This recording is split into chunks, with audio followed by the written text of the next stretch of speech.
문재인 정부 출범 한 달을 맞았습니다.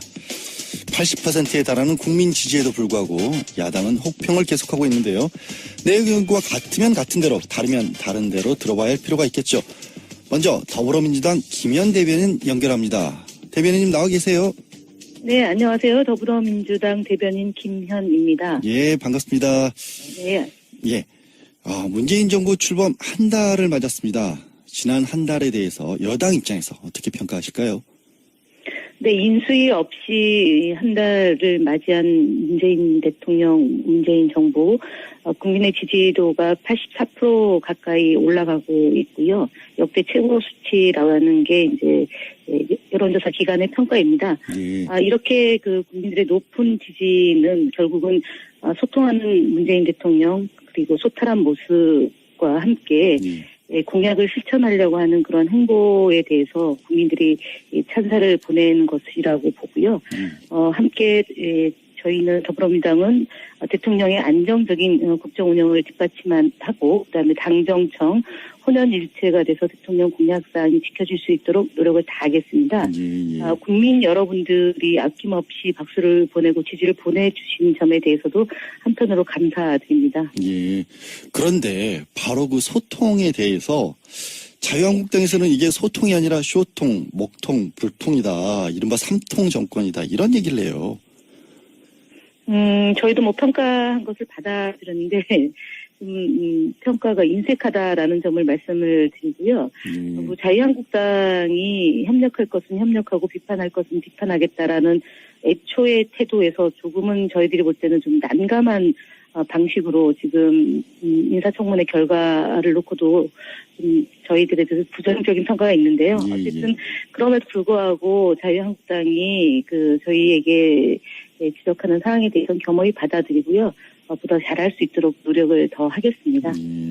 제가 한 가지 정권 초기에 인상적이었던 거는 항상 이 당선이 되고 나면 좀 이른바 농공행상이라고 해야 할까요? 그래서 이제 인사와 관련된 잡음이 좀 있는데 이번에는 그런 부분이 좀 잘 안 들려서 굉장히 뭐 좋게 국민의 한 사람으로서 받아들였는데 당과 청이 그런 부분에서 좀 결속이 잘 돼 있었기 때문일까요?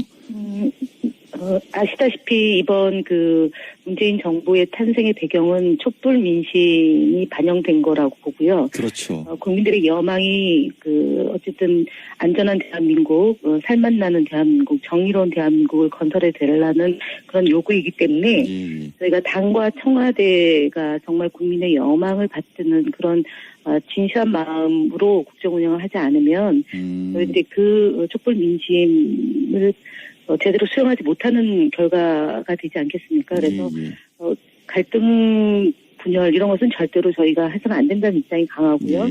그다음에 대통령을 잘 보좌하는 참모 비서진들 역시도 유능하고 그리고 헌신적이고 봉사하는 자세로 임해야 된다라는 마음과 태도이기 때문에 앞서 얘기하셨던 그런 국민들이 우려하는 일은 만들면 안 된다라는 게 다짐했던 거 아니겠나 싶습니다. 예, 알겠습니다. 근데 그러려면 이제 문 대통령께서 지지율을 바탕으로 해서 일을 진짜 하시려면 인사가 급한데 김상조, 강경화, 김희수 후보자에 대해서 특히 자유한국당은 전부 부적격 판정을 내놨습니다. 이거 어떻게 받아들여야 하세요?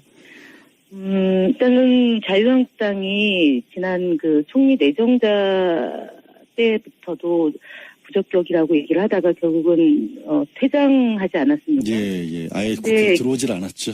네네. 그래서 저희가 지금 김상조 공정거래위원장이나 강경화 장관 내정자, 김희수 소장과 그다음에 김동연 장관 내정자, 김동연 장관 내정자를 제외하고는 자유한국당이 다 사퇴를 지금 얘기를 하고 계시는데. 그렇죠.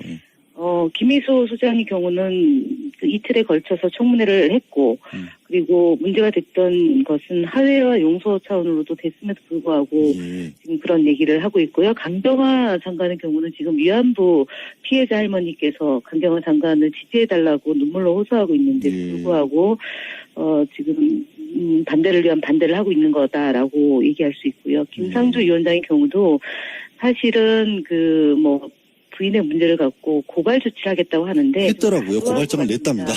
네, 과도하게 좀 하고 있어서 국민들이 이렇게 그 야당이 국민의 눈높이에 부합하지 않고 반대만을 한다면은 과연 이 정당에 대해서 어떻게 볼지에 대해서 좀 판단해야 되는 게 아닌가 싶습니다. 예, 야당도 국민의 눈높이에서 좀 봐달라라는 부탁이셨는데 어쨌거나 이제 강경하게 만약에 계속해서 인사청문 보고서에 채택 안 하는 정도로 가버린다면 유지를 한다면 이 여소야대 전국에서 협치라는 부분을 풀기가 어려워질 거 아니에요. 그럼 어떻게 해야 할까요? 어쨌든 저희가 12일 날 그 추경안을 놓고 대통령께서 직접 국회에 와서 연설을 하시겠다고 하고 있기 때문에 저는 시간이 아직 있다. 그리고 자유한국당이나 국민의당이나 바른당이 국민의 그런 그 여망, 특히 인수위가 없는 상태에서 국정을 운영해야 되는 이 상황에 대해서 그냥 무작정 반대나 아니면은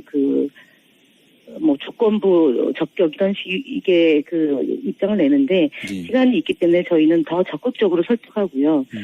지금 현재 그 한미 정상회담이 눈앞에 있고요. 그리고 경기가 매우 안 좋다라는 그런 현실적 조건과 그다음에 헌법재판소의 오랫동안의 그 공백 상태를 설명하면서 설득을 해 나가겠다라는 게 저희 당의 입장이고 청와대 입장입니다. 예. 지금 청와대 말씀을 하셨지만 또 그리고 중간에 야당 의원들을 설득하는 작업을 하겠다 이런 얘기를 이제 뭐 청와대에서도 설득 작업에 나서고 여당 내에서도 뭐 일종의 개별 격파라고 해야 될까요? 그런 움직임들이 좀 있으신 거예요, 그러면? 적극적으로 만나고 계시고요. 예. 그리고 사실은 지금 이제 김상조 후보에 대해서 고발은 했지만 그러니까 저희가 그 상대 대학에 이제 공문을 보내놨고 그 결과가 들어오면 국민의당에서는 보고 판단하겠다는 게 조건부이기 때문에 그건 좀 기다려야 될 문제인 것 같고요. 그리고 강경화 장관의 경우는 앞서도 말씀드렸지만 그건 친일 문제가 계속 남아 있었던 거 아닙니까? 우리 나라 안에서. 근데 어쨌든 위안부 피해자 할머니들께서 그 강경화 장관에 대해서 꼭 지지해달라, 통과시켜달라, 그리고 역사적으로 이런 문제를 바로 세우는데 역할을 해달라는 그런 요청이 있었기 때문에 국민의당에서 이 문제를 그냥 소홀히 다룰 수 없다라고 보여집니다.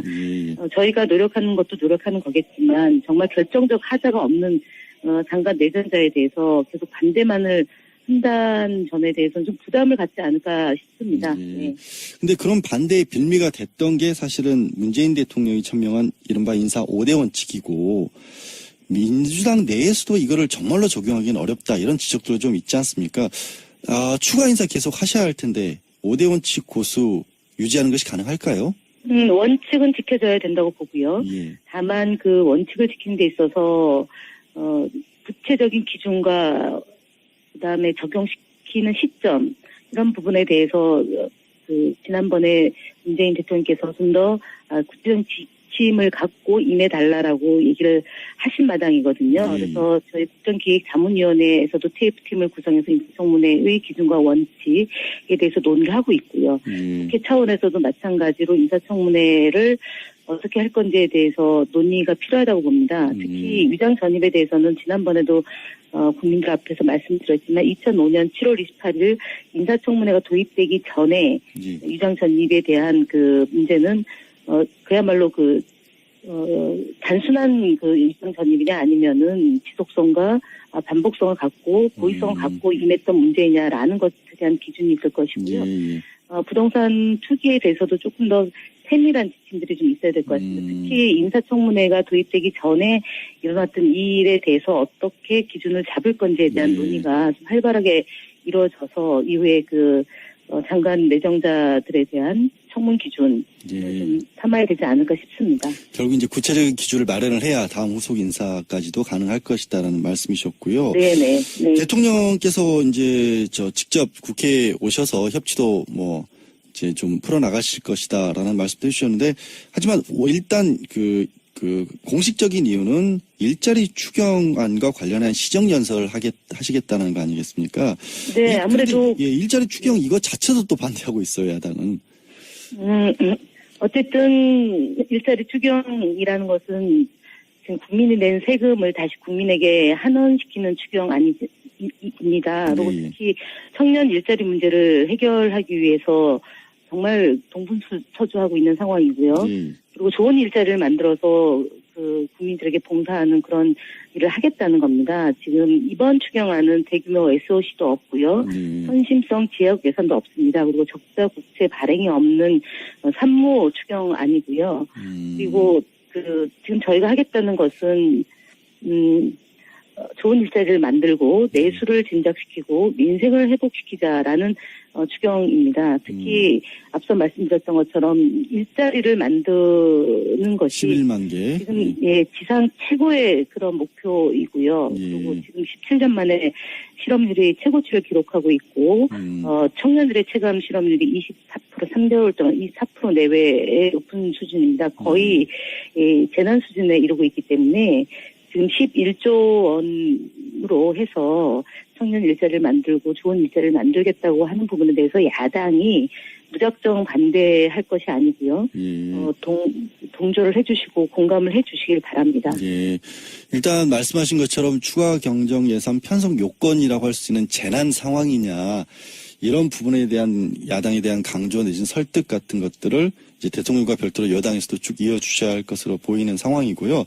마지막으로 북한이 계속 미사일을 발사하고 있습니다. 이게 또 그런 반면에 환경영향평가를 해서 사드 배치를 좀 늦추겠다. 뭐 늦추겠다는 게 아니라 늦어질 수밖에 없지 않습니까?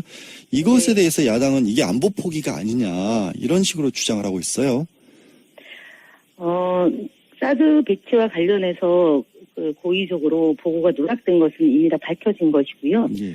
그다음에 그 발사대 환경 영향 평가는 기본적으로 해야 될 책무입니다. 이것을 야당에서 안보를 포기하느니라고 얘기하는 것은 정략적 발언이고요. 여전히 대선이 끝난 지 한 달이 돼가는데 아직도 대선을 하고 있다라는 그 느낌을 지울 수 없다라는 점을 말씀드리고 북한의 그런 그 미사일 실험하는 것은 아무 도움이 안 되는 겁니다. 그래서 남북 관계의 긴장을 고조시키고 특히 유엔의 그런 기준에 부합하지 않는 것은 도움이 안 된다라고 보고요. 결국은 남북이 대화로서 풀어야 될 것이고 특히 지금 사드 배치와 관련해서 긴장도가 높아지고 있는데요. 이런 것들은 그 외교 안보 통일 분야에 해당하는 사안이고 특히 국민들이 요청하는 그런 한반도 평화에 부합할 수 있도록 외교적인 노력을 기울이고 안보와 관련해서는 저희가 더불어민주당 정부가 그 이전에 이명박근혜 정부보다 훨씬 더 유능하다는 점은 보여주고 있기 때문에. 예, 알겠습니다. 네. 오늘 말씀 김의원 대변인님 말씀은 여기까지 듣겠습니다. 고맙습니다.